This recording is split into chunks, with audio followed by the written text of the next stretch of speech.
Assalamualaikum warahmatullahi wabarakatuh. Izin memperkenalkan diri, nama saya Ramadhania Janati Sukma, NPM 2021010322 dari kelas C Prodi Hukum Keluarga Islam. Di sini saya akan menjelaskan dan mempresentasikan materi yang berjudul Sifat dan Karakteristik Hukum Islam. Yang pertama, sempurna. Sempurna artinya utuh, lengkap segalanya. Kesempurnaan hukum Islam atau syariat dapat dilihat dengan diturunkannya syariat Islam dalam bentuk yang umum dan mengglobal permasalahannya.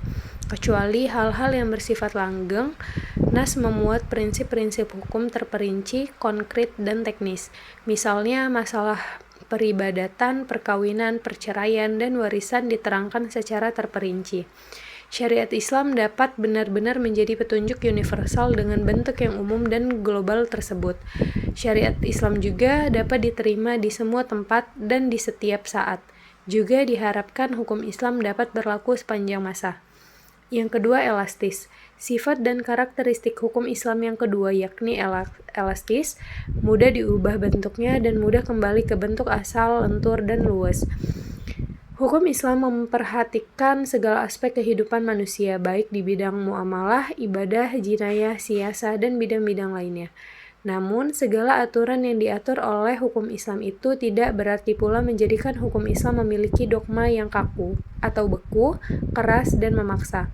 Nas membuka peluang untuk memanfaatkan akal guna beristijad dan memilih cara-cara yang paling sesuai bagi pelaksana dan sesuai pula dengan keadaan. Ketiga, universal. Universal berarti umum, berlaku untuk semua orang atau untuk seluruh dunia, bersifat melengkapi seluruh dunia. Ini berarti hukum Islam ini dapat dibatasi oleh lautan maupun batasan suatu negara. Bukti yang menunjukkan bahwa hukum Islam itu mempunyai sifat universal atau tidak harus dikembalikan kepada Al-Quran. Universal hukum Islam ini dinyatakan oleh Al-Quran sendiri yang berbunyi, "Dan tidakkah kami, Allah, mengutus kamu Muhammad, melainkan untuk menjadi rahmat bagi semesta alam." Quran Surat Al-Anbiya ayat 107. Dan kami, Allah, tidak mengutus kamu Muhammad, melainkan kepada umat manusia seluruhnya sebagai pembawa berita gembira dan sebagai pemberi peringatan, tetapi kebanyakan manusia tidak mengetahuinya. Quran Surat As-Saba ayat 28. Kedua ayat Al-Quran di atas menyatakan bahwa syariat yang dibawa oleh Nabi Muhammad bukanlah dikhususkan untuk orang Arab saja, namun berlaku bagi seluruh umat manusia yang ada di seluruh dunia. Yang keempat, dinamis. Dinamis dalam KBBI dijelaskan makna dari kata dinamis adalah penuh semangat dan tenaga sehingga cepat bergerak dan mudah menyesuaikan diri dalam keadaan dan sebagainya. Kedinamisan hukum Islam terletak pada dasar-dasar yang menjadi dasar dan tiang pokok bagi hukum. Dasar-dasar dan pokok-pokok itulah yang menjadi sumbu kekuatan, kelemahan, kemudahan, dan kesukaran dalam menetapkan hukum Islam. Sesuai dengan tabiat manusia yang tidak menyukai beban yang membatasi kemerdekaannya, sehingga manusia memperhatikan beban hukum Islam dengan sangat hati-hati. Manusia akan bergerak untuk mengikuti perintah jika perintah itu tidak dapat menawan hatinya atau mempunyai daya dinamika. Syariat Islam dapat menarik manusia dengan amat cepat dan manusia bisa menerimanya dengan ketetapan hati, karena Islam menghadapkan pembicaraannya kepada akal dan mendesak manusia bergerak dan berusaha serta memenuhi kehendak fitrah yang sejahtera. Sebagaimana hukum Islam menuju kepada toleransi, persamaan, kemerdekaan, menyuruh untuk berbuat ma'ruf dan mencegah munkar. Yang kelima, sistematis. Syariat Islam bersifat sistematis, artinya ia mencerminkan sejumlah doktrinnya bertalian dan berhubungan di antara satu dengan yang lainnya secara logis. Beberapa lembaganya saling berhubungan satu dengan yang lainnya. Perintah sholat di dalam Al-Quran selalu diiringi dengan perintah menunaikan zakat.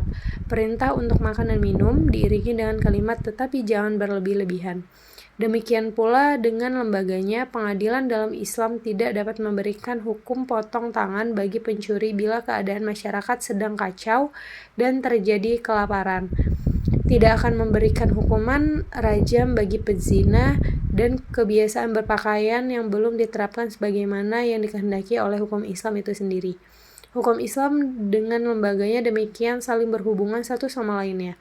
Hukum Islam tidak akan bisa dilaksanakan apabila diterapkan sebagaimana dan ditinggalkan sebagai lainnya.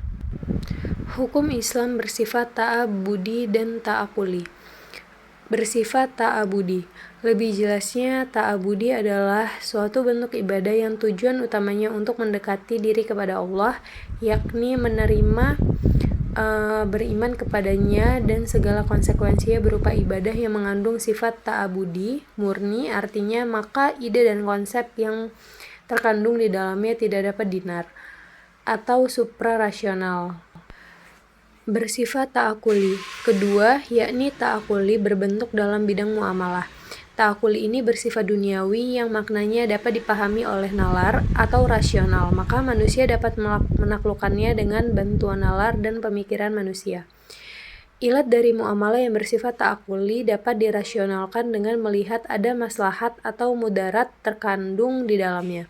Sesuatu dilarang karena ada kemudaratan di dalamnya dan diperintahkan karena ada maslahat di dalamnya. Baik, sekian presentasi dari saya. Kurang dan lebih saya mohon maaf. Saya akhiri. Wassalamualaikum warahmatullahi wabarakatuh.